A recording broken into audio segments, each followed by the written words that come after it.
नमस्कार। दिन भर की बड़ी खबरों में आपका स्वागत है। मैं हूं प्रिया और आइए नजर डालते हैं अब तक की कुछ मुख्य खबरों पर। सबसे पहली खबर, जम्मू कश्मीर के पूर्व राज्यपाल सत्यपाल मलिक के खिलाफ सीबीआई ने कार्रवाई की है।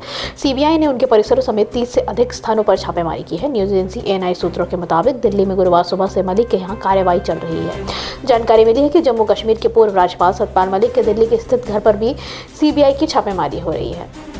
दरअसल सीबीआई ने हाइड्रो पावर प्रोजेक्ट मामले में यह छापा मारा है। बीमा घोटाले में सीबीआई ने मलिक के खिलाफ कार्रवाई कर चुकी है। बीमा घोटाले में मामले में सीबीआई सत्यपाल मलिक और उनके करीबियों के ठिकानों पर भी छापेमारी कर चुकी है।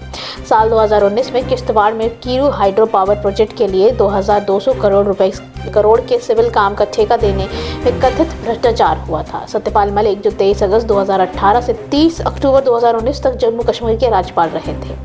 मलिक का आरोप था कि उन्हें परियोजनाओं के संबंधित 2 फाइलों को मंजूरी देने के लिए 300 करोड़ रुपए रिश्वत पेश की गई थी। पूर्व राज्यपाल सत्यपाल मलिक ने सोशल मीडिया एक्स पर पोस्ट करते हुए लिखा कि पिछले 3 से 4 दिन से मैं बीमार हूं और अस्पताल में भर्ती हूं। इसके बावजूद मेरे मकान में तानाशाह द्वारा सरकारी एजेंसियों से छापे डलवाए जा रहे हैं। मेरे ड्राइवर, मेरे सहायक के ऊपर भी छापे मारकर उनको बेवजह परेशान किया जा रहा है।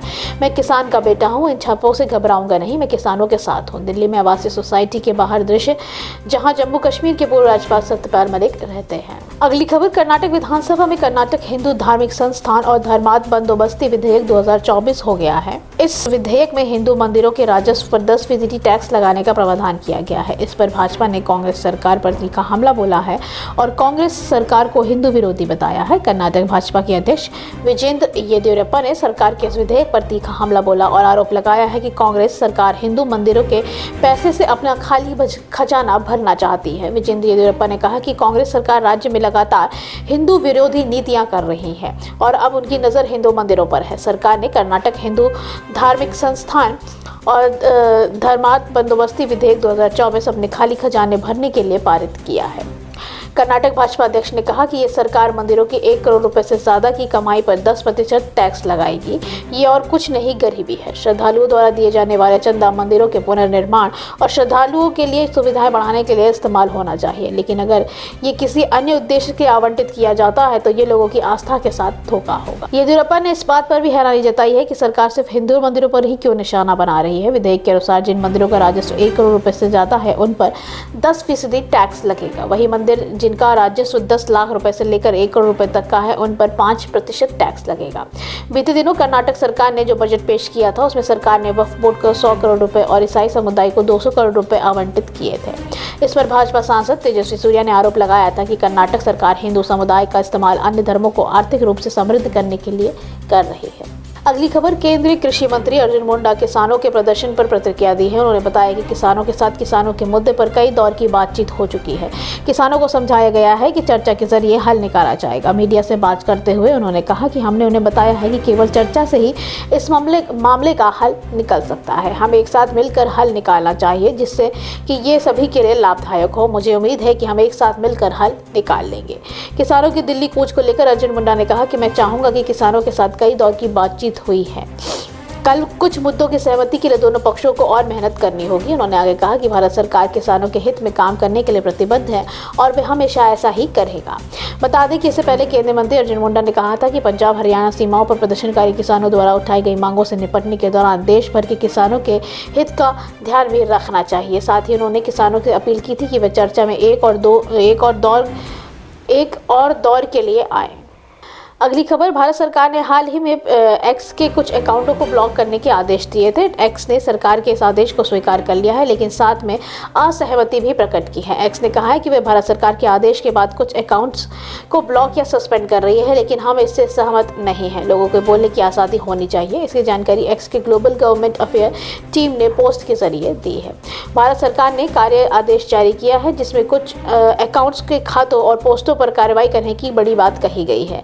अकाउंट पर जुर्माना और जेल की सजा जैसी भी कार्रवाई करने की बात कही गई है। आदेशों के अनुपालन में हम इन खातों और पोस्टों को केवल भारत में ही रोक देंगे। हालांकि हम इन कार्रवाई से असहमत हैं और मानते हैं कि अभिव्यक्ति की स्वतंत्रता इन पदों का विस्तारित होना चाहिए।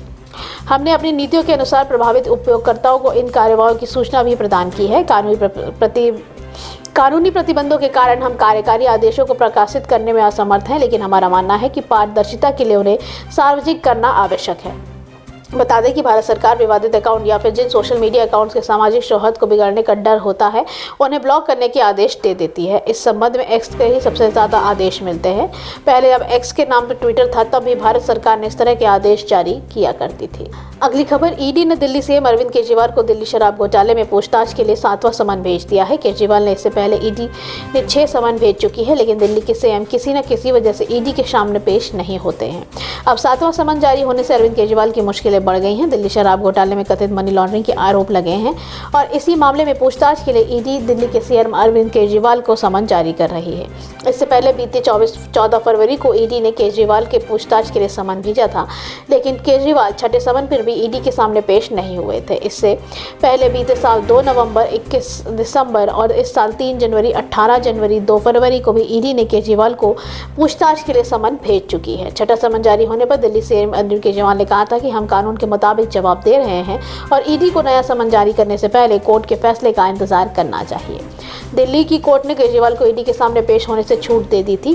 वहीं ईडी का आरोप है कि केजरीवाल जानबूझकर समन का पालन नहीं कर रहे हैं और लगातार बचकाने कारण बता रहे हैं। ईडी ने कहा कि अगर उच्च पद पर बैठे लोग भी इस तरह के कानून का उल्लंघन करेंगे तो इससे आम आदमी के बीच गलत संदेश जाएगा। अगली खबर, बिहार के पूर्व मुख्यमंत्री तेजस्वी यादव की जन विश्वास यात्रा पर केंद्रीय मंत्री गिरिराज सिंह ने तीखा हमला बोला है। उन्होंने कहा कि जो जन विश्वास यात्रा निकालते हैं वे परिवार विश्वास यात्रा निकालते हैं तो ज़्यादा बेहतर होता। जो व्यक्ति आज तक परिवार से बाहर ना निकला हो और आरोपों में घिरा रहा हो वह क्या जन विश्वास यात्रा निकालेगा।